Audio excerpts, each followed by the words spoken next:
Криминалната шема на СДС и ДУИ во СМ испрала 2 милиони евра, пари на граѓаните.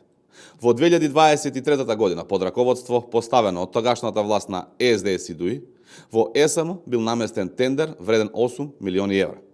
Наместо транспарентна јавна набавка, биле вклучени две правни лица, едно од Скопје и едно од Куманово, со однапред поделена улога. Фирмата од Куманово се јавила со непотполна документација и со повисока цена, класична декорација за да се глуми конкуренција. Паралелно, скопската фирма дала понуда речиси идентична со проценетата вредност, иако таа вредност воопшто не била објавена во оглас.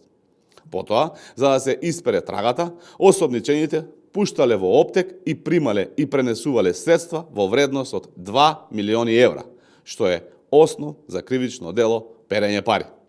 По примерот на Заев и Филипче, вака се местеле тендерите во државата кога владееа СДС и ДУИ.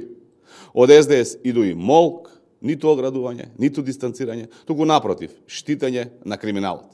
Затоа, СДС и ДУИ и натаму ќе бидат во длабока опозиција.